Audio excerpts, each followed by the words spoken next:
Bonjour à tous et bienvenue dans ce temps d'information sur Kaman TV. À présent, voici les titres à la une de l'actualité. Hommage des femmes de Côte d'Ivoire à son Excellence M. Alassane Ouattara, président de la République de Côte d'Ivoire le samedi 22 juin 2024. On en parle en ouverture du journal. Comme annoncé en titre, les femmes de Côte d'Ivoire ont rendu un vibrant hommage à son Excellence M. Alassane Ouattara, président de la République de Côte d'Ivoire le samedi 22 juin 2023 en présence de la première dame Dominique Ouattara. Et cette cérémonie d'hommage vise à faire valoir et à présenter à toute la nation les œuvres de développement du président de la République de Côte d'Ivoire. Suivons cet élément. Affluence record dans l'enceinte du Palais des Sports. Le grand rassemblement des femmes de Côte d'Ivoire pour rendre hommage au président de la République Alassane Ouattara a dépassé les attentes du comité d'organisation. Les femmes de Côte d'Ivoire, dans toute leur diversité sociale, politique, professionnelle, se sont déplacées massivement malgré le ciel menaçant de ce samedi. Ambiance de fête, d'où émanait un sentiment de solidarité, la communion semblait totale. La présence de la première dame de Côte d'Ivoire, Dominique Ouattara, du vice-président de la République, Koné Tiemoko Mélié, du haut représentant du chef de l'État, Gilbert Koné Kafana, du premier ministre Begré Mambé, des chefs d'institutions et de l'ensemble du gouvernement, donnait une note solennelle à ce gigantesque rassemblement qui ne se voulait pas un meeting politique, mais un hommage des femmes de Côte d'Ivoire dans leur diversité, comme elles l'ont démontré par leur message de reconnaissance au président de la République Alassane Ouattara pour ses actes et décisions en faveur de la promotion des femmes de Côte d'Ivoire au plan social et professionnel. En donnant un ancrage constitutionnel à la promotion des droits de la femme à travers les articles 35, 36 et 37, le président de la République a renforcé la protection des droits des femmes et assuré la promotion de la parité entre les sexes dans l'accès aux postes de responsabilité dans les institutions, les administrations publiques et dans les entreprises. Le président de la République a su créer un environnement propice à l'innovation, à la croissance et à la réussite de nos entreprises. Les programmes sociaux de soutien financier que vous avez mis en place, comme les fonds d'investissement dédiés aux femmes, ont permis à beaucoup d'entre nous de concrétiser nos projets et de développer nos entreprises. La prise du décret 2020-941 du 25 novembre 2019 favorisant la représentation des femmes dans les assemblées élues et son décret d'application, le décret 2020-941 du 25 novembre 2020 qui fait obligation aux partis et groupements politiques de présenter un minimum de 30% des femmes sur le nombre total des candidats présentés lors des élections législatives, sénatoriales, conseillers du district et des conseillers municipaux.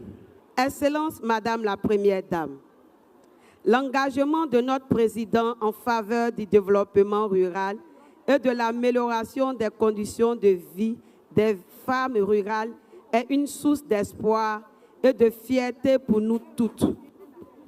Nous avons été témoins des efforts constants pour transformer nos villages, nos campagnes, à travers l'électrification par-ci, l'adduction en eau potable par-là, et les diverses lois en faveur des femmes sur le foncier. Et nous souhaitons aujourd'hui lui dire combien nous sommes reconnaissantes.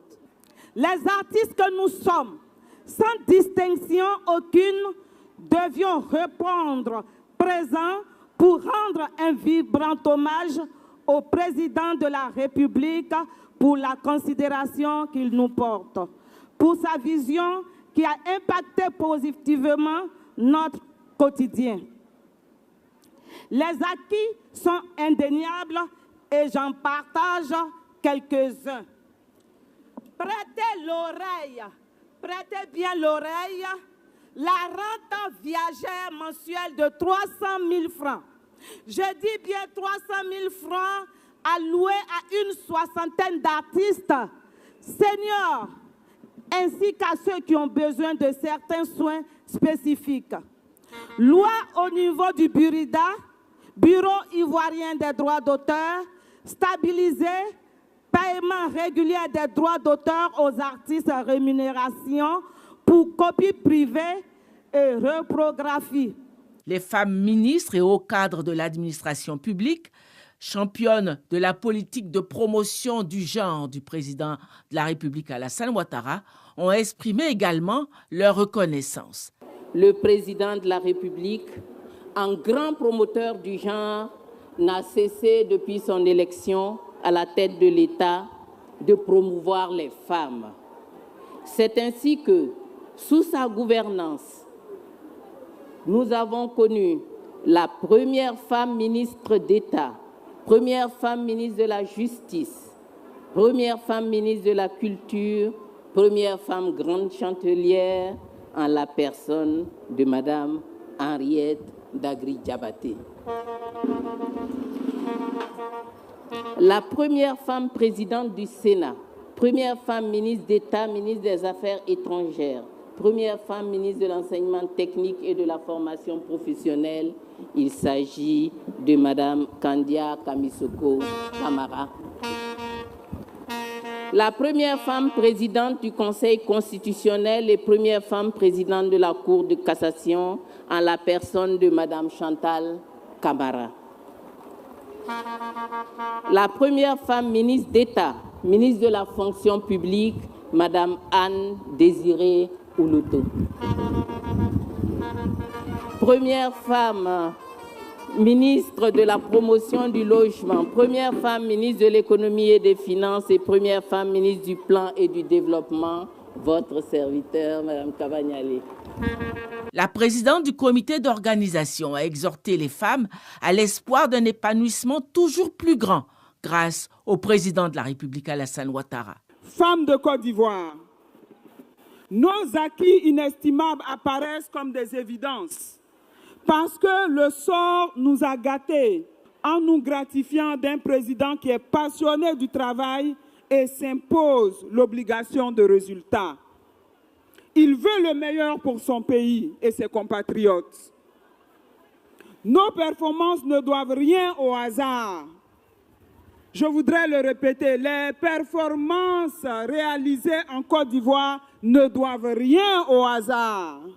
Elles sont l'aboutissement d'une vision, de la rigueur, des sacrifices consentis, de l'effort persévérant de la part du président de la République, notre guide, notre boussole, notre commandant, notre général, son Excellence, le président de la République, M. Alassane Ouattara.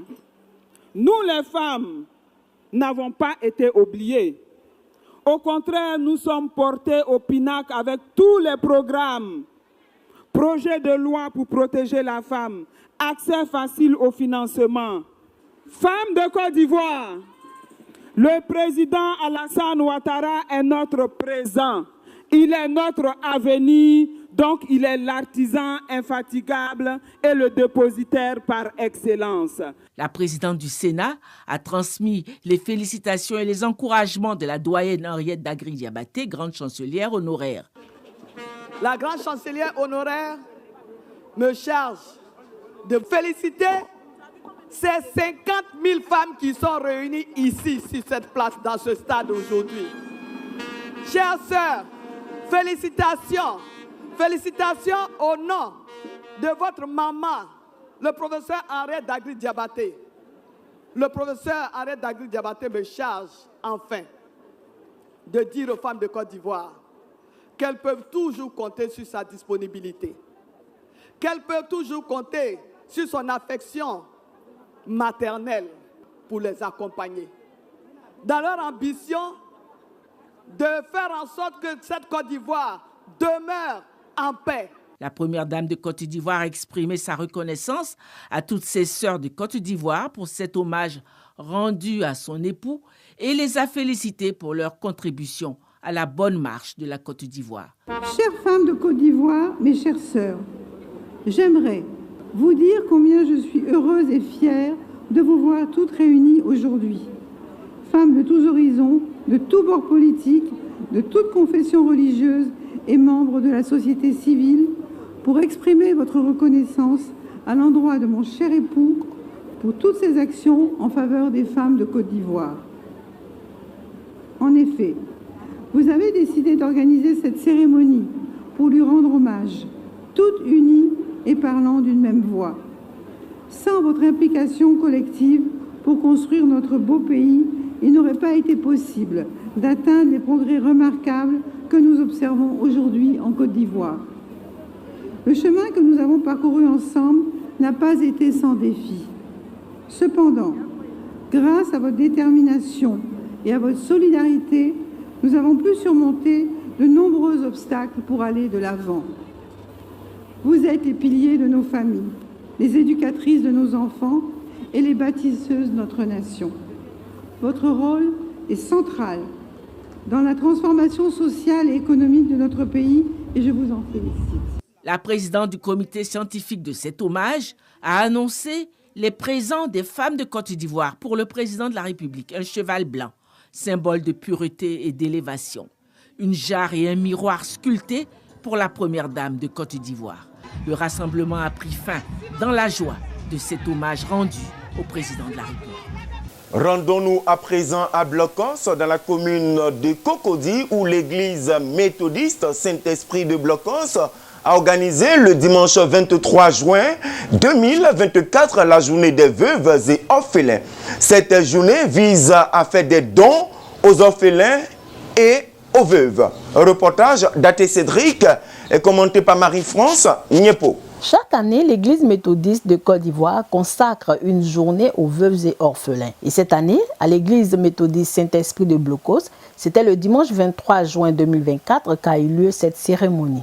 Venue les bras chargés de présents, la présidente de l'église et société de l'EMU Saint-Esprit de Blocos, Madame Priska Abi, a fait des heureux en offrant des dons aux veuves et orphelins.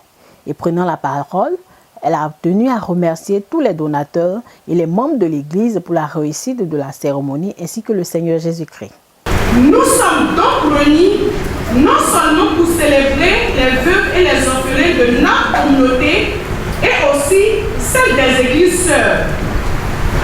Nous tenons à remercier toutes les personnes qui ont contribué à la réussite de cet événement. Un remerciement particulier au Seigneur Jésus-Christ, le Père des orphelins et le défenseur des veuves. Merci aux différents parrains de la cérémonie. Monsieur Héritier Charles, Monsieur Aubrey, le groupe Prosuma et le conseil de l'église Saint-Esprit de Blocos. Et c'est dans une bonne ambiance que prit fin cette cérémonie, suivie de quelques réactions. J'aimerais dire merci à l'église protestante de Blocos de m'avoir vraiment fait ces dons.